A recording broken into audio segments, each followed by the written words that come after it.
사상 검증 논란이 벌어졌던 이인영 통일부 장관 후보자의 인사청문 보고서는 여당 단독으로 채택됐습니다. 모레는 박지원 국정원장 후보자의 청문회가 예정돼 있는데요. 통합당은 박지원 후보자가 자료를 제출하지 않았다며 청문회 연기를 촉구했습니다. 네, 이 밖에 정치권 소식 짚어보겠습니다. 김영주 전 국회의원, 이상휘 세명대학교 교양학부 교수 나오셨습니다. 안녕하십니까? 네. 안녕하십니까? 네. 자, 태영호 의원에 대한 논란이 끊이지 않고 있는데 민주당은 색깔론이다, 통합당은 검증의 일환이다. 결국 이 인사청문 보고서는 통합당 불참으로 여당 단독에 채택이 됐습니다. 네. 어떻게 보십니까?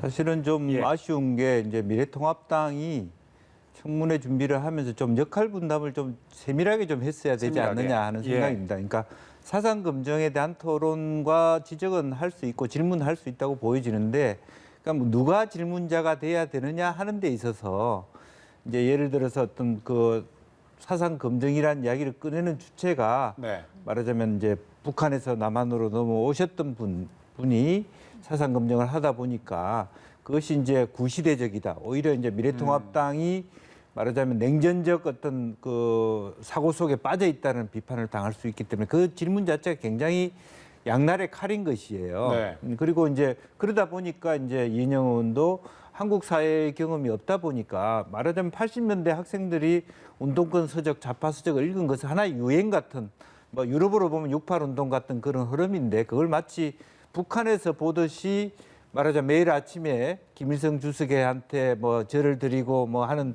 그런 부분 아니었다. 이제 그러니까 사실은 별로 할 말이 없는 거잖아요. 이제 그런 측면에서 좀 이제 아쉽고, 오히려 태영호 의원 같은 경우는 북한의 경험을 바탕으로 미래 지성호 의원이 굉장히 좋은 질문을 했어요. 실제적으로 그것이 태영호 의원의 그런 얘기 때문에 덮였다는 아쉬움이 있어요.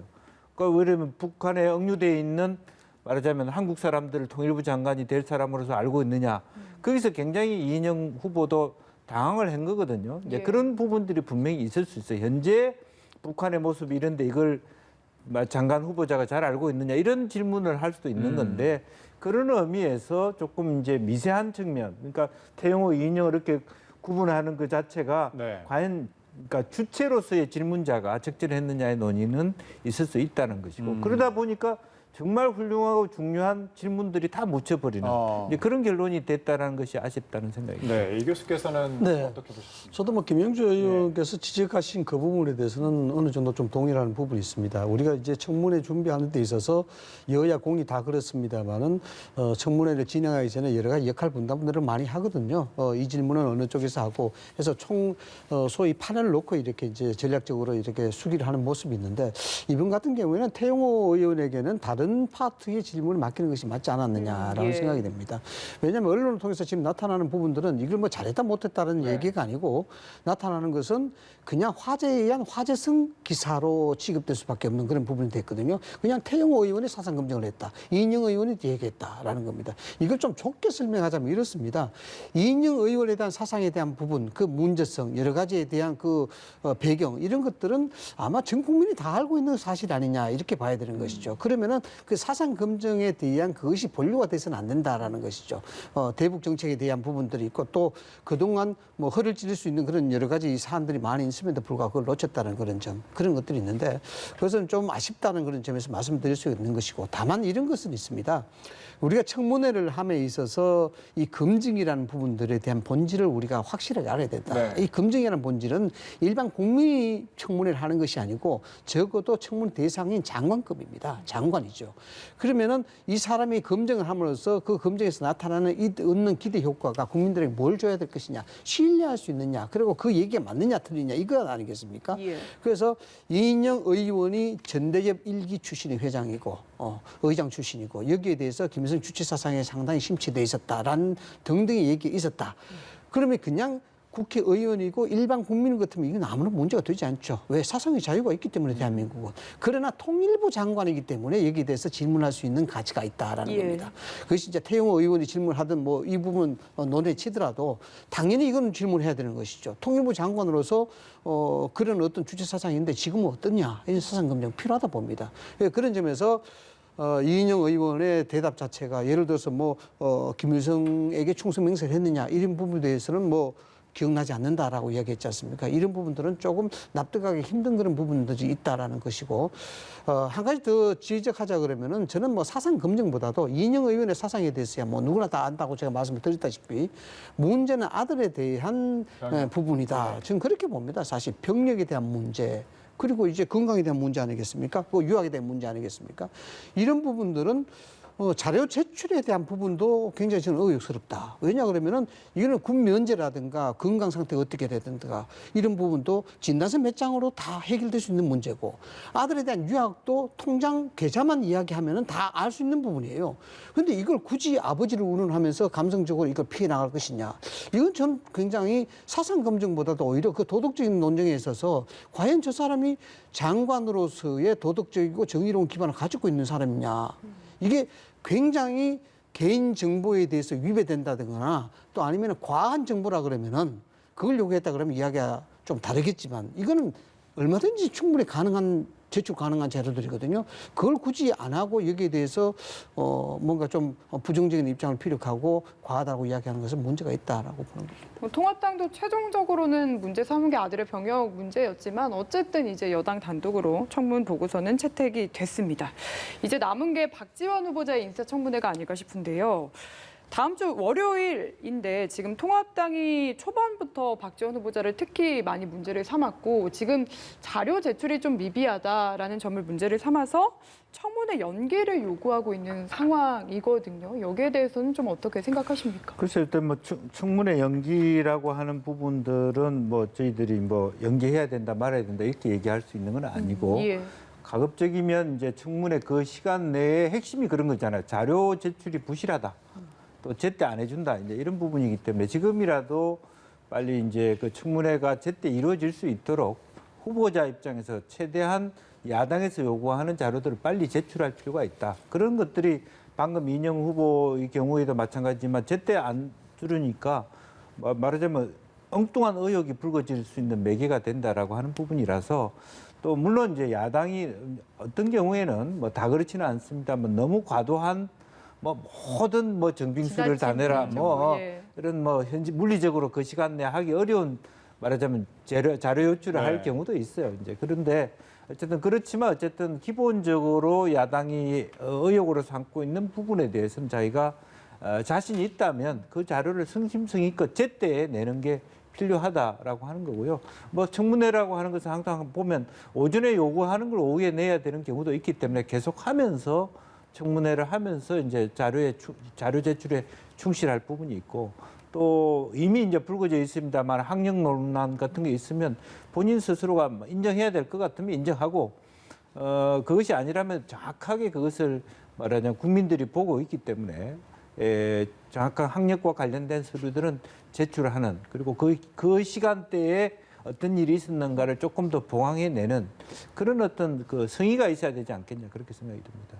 네. 이게 이제 청문회에 대한 가치가 많이 훼손됐다는 생각을 좀 요즘에 들어서 많이 합니다. 예. 뭐냐 하면 이인영 의원도 그렇고 박지원 후보자도 그렇고 여기에 대해서 자료 제출에 대해서 예전과는 다르게 상당히 소극적이고 이렇게 부정적인 입장을 대상자들이 후보자들이 많이 표하고 있다. 이게 네. 이제 청문회 가치가 그만큼 이제 훼손돼 가고 있구나라고 봅니다.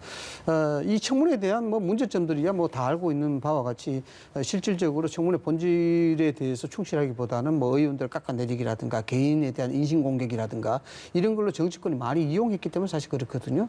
여기에 대해 청문회가 한다는 건 뜻은 대통령의 인사권에 대해서 최대한 대의민주주의 차원에서 이제 견제하자 이런 차원입니다.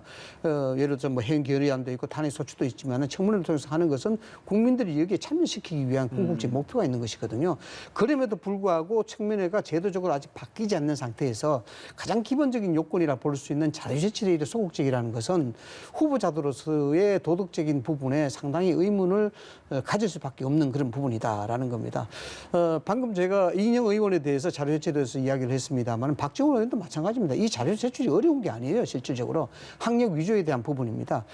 저는 사실상 이 기사가 좀 구체화되기 전에 사실인지 아닌지는 나중에 두고 봐야 되겠습니다만은 실질적으로 1965년도에 대학 입학이거든요. 네. 이게 60년이 지난 얘기입니다. 뭐 어제도 기억 못하는 됐는데 지금 굉장히 60년 전에 이 얘기를 한다는 게 예. 좀 이게 사례에 맞는 그런 청문회의 질 내용이 되겠느냐 이런 생각했는데 지금 하태경 의원이 이야기하면서 2000년이라는 것 아니겠습니까? 2000년에 조선대학교에 대한 부분들이 태핑되고 거기에 대해서 광주 교도로 적겠다. 이런 것이 청문회를 준비하기 위한 것으로 고의로 위조한 것이 아니냐. 당국대 입학하기 위해서. 이게 요지다 말이죠. 이 부분에 대해서 실질적으로 박지원 의원이 그동안 사실상 정치 생활하면서 봤던 부분들이 뭔가 위기를 탈출해 나가는, 빠져나가는 그런 아주 그 독특한 화법에 상당히 좀 많이 발달된 그런 분 아니겠습니까? 이런 부분에 있어서는 저는 충분히 대처할 수 있지 않나 하는 그런 생각이 드는데 여기에 대해서 말을 굉장히 아끼고 자르지 소극적으로 하는 것은 자꾸 국민들 하여금 이 부분에 문제가 있다라는 게 생각할 수밖에 없는 그런 것이고요. 그다음 두 번째는 이렇습니다. 청문회에 대한 연기를 요청했다는 것은 이 부분은 박지원 국정원장 후보자에 대한 부분들은 통합당이 상당한 의지를 가지고 나가겠다라고 이제 이야기하는 겁니다. 연기가 될지 안 될지는 그게 인위적으로 잘 불가능하다고 저는 느껴집니다만 연기를까지 이야기하는 것으로 봐서는 박지원 후보자의 만큼은 통합당이 녹록하게 그냥 넘어가지 않겠다 이런 의지가 있을 겁니다. 왜냐 그러면은 내통이라는 의미도 많이 나왔습니다만 실질적으로 북한과의 관계에 있어서 실행법에 저촉이 됐던 사람이 국정원장이 되고 국정원장이라는 것이 소위 전쟁으로 따지면 초빙고도 역할을 하는 그런 부분인데 예. 이 부분에 대해서는 아마 녹록지 않은 그런 상황이 벌어지지 않을까라고 봅니다.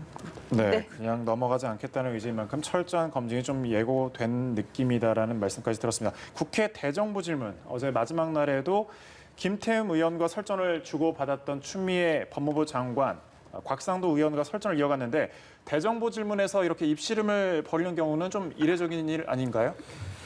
사실은 이제 좀 21대 국회는 저는 차라리 대정부 질문 시스템 자체를 완전히 바꿨어야 되지 않냐 이런 생각을 해요. 그러니까 서양에서는 대정부 질문을 할 때 우리 지금 현재 이름표 놓여 있는 자리에 앉아가지고 이렇게 이렇게 여야가 돌아가면서 대정부 질문하는 장면보다는 실제로 대정부 질문 의원이 정부에 필요한 질문에 대하여 가장 구체적으로 잘 아는 사람을 불러서 개별적으로 합니다. 근데 지금 현재 대정부 질의는 후진국형이라고 볼 수 있습니다. 보통 국회 본회의장 뒤편에 2층에 보면 자기 지역구 분들을 모셔다 놓고 내가 이렇게 힘 있는 자다. 장관한테 큰 소리 치고 총리한테 큰 소리 친다. 이런 부분이고요. 또 하나는 여러분 언론인들 잘 아시겠습니다만 20명의 대정부 질의자가 있으면 여당에 10명, 야당에 10명이 있으면 10명의 야당 의원의 질의는 똑같습니다. 장관이나 강요들을 칭찬하고 말하자면 축켜 세우는 그 반대측 10명은 똑같은 질문으로 똑같이 사람만 달라질 뿐이죠. 이게 생산적이냐 하는 측면이고 또 질의의 방식도 정말 국민에게 도움이 되는 알 권리를 위해서 세밀한 질문하고 그 답변을 해낸다면 굉장히 생산적인데 서로 그야말로 깎아내리기식으로 질문을 하다 보니까 기본적으로 박병석 의장이 주의를 줄 정도로 장관도 국민을 대표하는 여든 야든 국회의원에 대해서 맞받아치는 이런 문제가 생겼다라고 하는 것. 더군다나 21대 국회 첫 대정부 질의의 모습이 이렇다면 어떻게 이게 상생과 협치의 어떤 기본이 되겠습니까? 이제 그런 면에서 국민들이 보기에도 낯뜨겁고 지금 코로나 전국 경기도 안 좋은데 질문 자체가 상당히 상대를 말하자면 똑같은 법무부 질의를 하면서도 당신 아들은 안 그런데 이렇게 얘기하면서 격가지로 싹싹 상대방을 말하자면 거는 그런 행동 자체는 답변을 하는 광료들의 태도도 잘못됐고 또 질문하시는 여야 의원님들도 사실은 잘못된 거예요. 이제 그런 면에서 조금 말은 법은 일하는 국회법을 내놓으면서도 정말 일하고 있는 모습인가. 당락에 빠진 질문을 하고 있다라는 측면에서 굉장히 실망스러운 모습이다 그렇게 봅니다. 여러 가지를 지적해 주셨는데 이 교수님께서도 한 말씀 해주시죠. 저는 추미애 법무부 장관의 국회 답변 태도를 보고 사실상 과유불급이다라는 말이 참 떠올랐습니다. 이것이 모자라는 것이 차라리 낫다라는 것이죠. 왜 그러냐 그러면은 추미애 법무부 장관의 저런 답변 태도를 보고 국민들이 어떻게 생각할 것이냐. 잘했다는 척도 있고 그렇지 못하다는 척도 있겠지만 지금 여당은 170석, 180석의 거대 여당입니다. 이 말은 뭐냐 그러면은 겸손해도 굉장히 그 중압감, 그 상징적인 게 크다는 겁니다. 그런 상황에서 가장 그 부처 중에 상당히 핵심적인 인물이 추미애 법무장관의 발표 태도 자체가 180세의 거대 여당을 상징하는 듯한 그런 이미지를 가져왔다 했던 거죠. 아시다시피 대한민국 입법, 사법, 행정으로 나누어져 사건 분립이라고 이야기하지 않습니까? 그러한 답변 태도를 보면은요, 실질적으로 입법권은 뭔가 좀 상실된 것 같은 이 사법과 행정만 있지 않느냐는 그런 오해를 불러일으키기 충분합니다. 이게 굉장히 오만하다는 저는 비판할 수밖에 없는 것인데 실질적으로 자꾸 이런 어떤 태도의 모습을 보이면은 추미애 법무장관의 입장에서는 정치인으로서 또는 강요로서 여기에 대한 위상이라든가 그에 대한 능력이라든가 이런 것들이 상당히 폭넓은 지지를 받을 수 있을지는 몰라도 전체적인 여당에 있어서는 굉장히 오만하다는 그런 평을 감추기가 참 힘들 것이다라는 그런 측면에서 이 추미애 법무장관이 뭐 검찰 개혁을 해서 뭐 소위 뭐 내로남불 추로남불이라고 뭐 이야기를 많이 합니다만 예. 이런 점들도 있는 그런 점들을 감안해서 정치적으로 본인의 이미지가 어떤지를 좀 냉정하게 봐야 되지 않겠느냐 좀 그렇게 생각이 좀 들었습니다. 네, 추미애 장관 같은 경우에는 굳이 야당 의원들과 아니어도 예전에 통합당이 불참했던 법사위 전체회의에서도 여당 의원들과도 사실 설전을 그때도 벌였었거든요. 네. 워낙 그 본인의 스타일이라고 봐야 법사위 될까요? 때뿐이니까 저 한노이 때도 네. 오히려 여당 못 들어오게 하고 그때는 야당이었습니다만은 그러니까 사실은 여당 내에서도 오죽하면 이제 탄핵 결의안에 여당 의원도 말하자면 동의한 사람도 있다 이런 말까지 나왔는데 어쨌든 방금 말씀하신 것처럼 정말 강요로서의 지나침은 정말 모자람보다 못하다 이런 것을 다시 한번 되새길 수 있는. 네, 알겠습니다.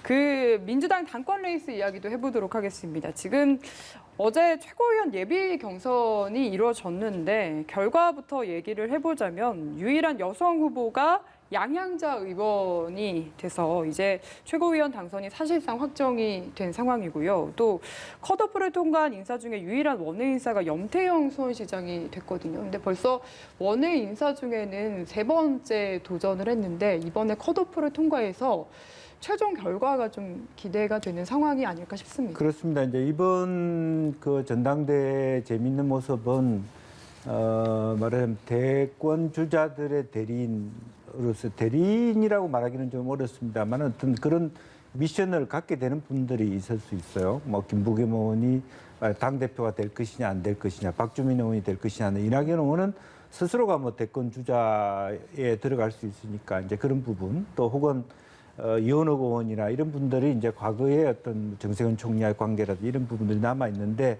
말씀하신 것처럼 양양자 최고 같은 경우는 과거에 최고위원을 했었고 예. 또 지금 이제 이번에는 어쨌든 등원을 하셨기 때문에 훨씬 더 힘이 강한 또 여성으로서의 또 살아온 삶 자체가 굉장히 독특한 어떤 뭐 경제인으로서의 역할 또 그런 부분이 있기 때문에 사실은 또 다른 여성 후보가 컷오프 된 부분도 굉장히 아쉬운 이제 의외의 그런 부분도 있었습니다만 이것은 정말 하나하나 당원들이 보고 있다는 측면에서 하나의 평가일 수도 있습니다. 이제 그런 측면이 하나 있고요. 이제 그런 면에서 앞으로 염태영 시장 같은 경우는 이제 3선 시장입니다. 이제 도지사 선거에 나오든 아니면 얼마 전에 저도 뭐 우연히 상갓집에서 한번 뵌 적이 있는데 예.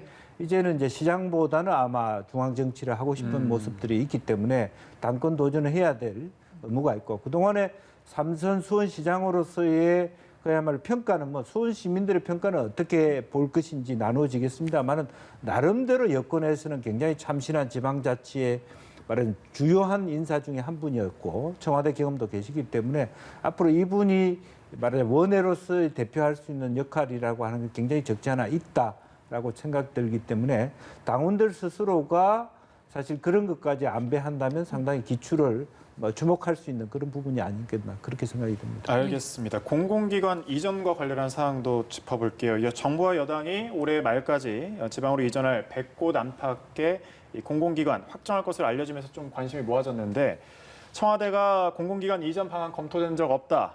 이렇게 부인했고 민주당에서도 이 기관 검증에 대해서는 좀 입단속에 나선 모습이거든요. 네, 이제 이게 행정수도 이전과 관련해서 그렇죠. 좀 나온 네. 얘기죠. 네, 예. 이게 이제 시즌 1이 끝나고 시즌 2가 됐다고 이야기를 하는데 청와대에서 일단 부인했습니다만은 대체적으로 보면은 평균적으로 부인했다가 얼마 지나지 않아서 이 부분이 이야기가 나오더라고요.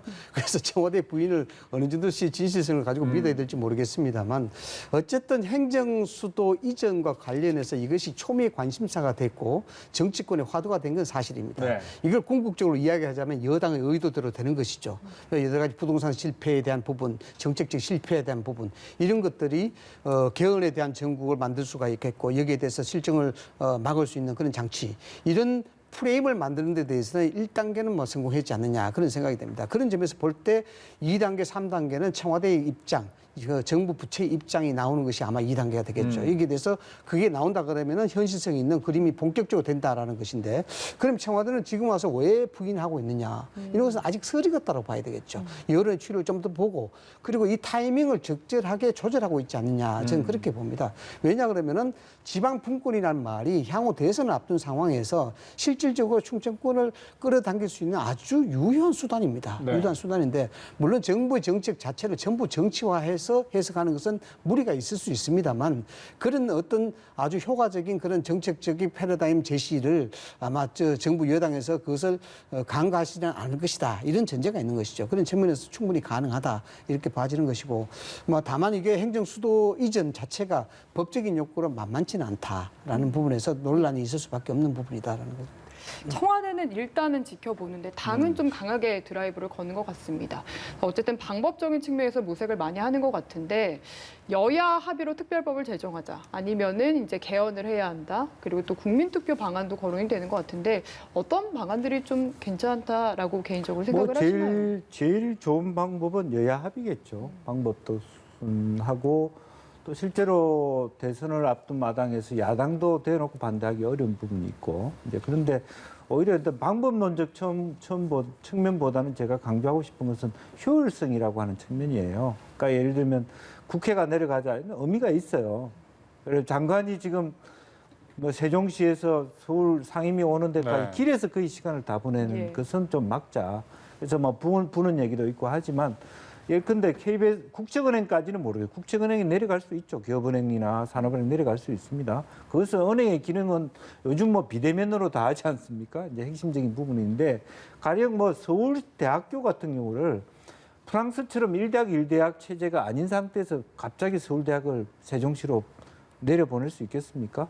행정도시하고 이거는 학술도시인데 학교라고 하는 학술인데 이제 그런 면에서 파리처럼 예컨대 프랑스처럼 1대학, 2대학, 3대학으로 나눠서 지금 시흥시에 지금 또 서울대학교가 들어가고 있지 않습니까? 일부 의료과학 뭐 그런 식으로 학교를 쪼개서 그런데 서울대학 자체가 법인화돼 있는 상태에서 또 흔히 국회의원 몇 사람이 보내자 하는 것을 서울대 교수들이 그래 보냅시다. 그렇게 할까요? 현실성이 저는 없다고 보고 KBS 같은 경우는 마찬가지입니다. 여러 가지 방송 체제라고 하는 연예인도 마찬가지, 언론인들이 다 서울에 다 같이 있는데 KBS 혼자 세종시에 갔을 때 인바이트 할 수 있겠습니까? 이제 그런 면에서 효율성이 떨어지는 부분은 가감히 의도가 그렇다 하더라도 빨리 여당이 떨쳐버려야 됩니다. 미련을. 그런 생각을 갖게 됩니다. 네. 의원님께서 좋은 지적을 하셨습니다만 제가 첨언하자면 이렇습니다. 정책을 집행하는 데 있어서 항상 반대 급부는 있게 마련이거든요. 예. 이걸 우리가 경제적으로 풍선 효과라고 이야기를 하는데 수도 이전에 대한 부분들이 물론 2004년도에 관습헌법이다 그래서 이것이 관습헌법이라는 것이 성문헌법보다 한 단계 숙성된 그런 과정으로 봅니다. 결국 이런 것은 국가의 아이덴티티와 같다라고 이제 해석하시면 됩니다. 그런 측면에서 이제 판례 자체가 굉장히 중요하다 이렇게 여기는 것인데 제가 말씀을 드리고자 하는 것은 뭐냐 그러면은 행정수도 이전이 정치적인 목적이든 아니든 그것을 떠나서 과연 이 서울이라는 도시가 갖고 있는 경제적 가치와 사회적 가치가 어느 정도인가에 대해서 먼저 봐야 된다는 것입니다. 이게 뭐냐 그러면은 625년 동안 서울이 관습헌법으로 수도가 되어 있는데 여기에 대한 엄청난 경제적 자산 가치가 있다는 것이죠. 네. 경제, 사회, 정치, 문화 모든 것이 서울에 함축이 되어 있습니다. 그 이 수도 이전에 대해서는 과밀하다. 부동산에 대한 부분을 탈피하기 위해서 수도 이전을 한다. 이것은 명분이 맞지 않는 것이고 수도 이전에 대해서 분권과 상생의 차원에서 이야기한다 그러면은 서울에 대한 향후의 배치 계획을 만들어 놓고 이야기해야 되는 것입니다. 예를 들어서 지금 그렇다 않다고 하지만 뭐 뉴욕과 같은 도시를 만들면 되지 않냐 이런 이야기를 할 수 있는데 뉴욕과 워싱턴은 서울과 세종하고는 근본적으로 다릅니다. 왜 다르냐 그러면은 여기에는 뉴욕은 애당초 수도가 아니었습니다. 그런데 서울은 관습적으로 620년 동안 수도가 돼 있었던 상태예요. 여기 엄청난 사회 경제적 가치가 잠재되어 있다는 겁니다. 이게서 옮기려 그러면은 뭘 타당한 이유도 중요하지만은 여기에 예를 들어서 뭐 일테이면 어떤 공동회사가 생기지 않을까, 경제적으로 손해적 가치는 없을까, 여기에 대해서 어떤 배치가 돼야 될 것인가, 이런 경제적 가치와 사회적 가치까지도 충분하게 설계가 되고 난 다음에 이 서울에 대한 경제적 가치 자체를 유지하는 쪽으로 만들어 놓고 난 다음에 이전 이야기가 돼야 되는 겁니다. 그런 얘기가 담보되지 않는 상태에서 단순히 행정수도 이전을 한다는 것은 정치적인 전략 목표 외에는 다른 것이 아니다라는 것이죠. 그래서 이 부분은 굉장히 중요한 것이고 법률적으로도 문제가 있습니다. 왜 문제가 있냐면은 관습헌법이라지만 어쨌든 여기에 대해서 논란이 있으나 지켜야 될 법이죠. 그래서 판례를 바꾸면 된다 그러는데 실질적으로 그 판례 바꾸기가 굉장히 힘듭니다. 물론 뭐 여기에 대해서 의지를 갖고 지금은 2004년도하고 대법원의 판사들 구조 자체가 달라졌기 때문에 할 수는 있겠지만 굉장히 힘든 부분이고 또 우회적으로 예를 들어서 뭐 대통령의 집무실이라든가 분원을 설치하겠다 이런 부분이 있는데 이것도 위헌 소송에 들어갈 수밖에 없어요. 왜냐 그러면은 그 위헌 소송 요건에 이런 게 있습니다. 국회의 위치나 대통령의 집무실이 수도를 수도를 판단하는 중요한 요건이 된다라고 들어가 있어요. 들어가 있기 때문에 이것을 우회적으로 한다 해서 될 문제가 아니다라는 겁니다. 여기에 위헌 소송이 될 수 있는 요지가 계속해서 발생될 수밖에 없기 때문에 이런 부분들은 좀 정부 여당이 단순히 정치적인 목표 또는 부동산 정책에 대해서 이걸 어떻게 좀 보완하기 위한 그런 수단을 한다는 것은 굉장히 무리가 있다라고 말씀을 좀 드릴 수가 있습니다. 생각해볼 부분이 상당히 많은 것 같습니다. 두 분과 함께 정치권 소식 여기까지 짚어보도록 하겠습니다. 김형주 전 국회의원, 이상희 세명대 교양학부 교수와 함께했습니다. 오늘 말씀 고맙습니다. 감사합니다.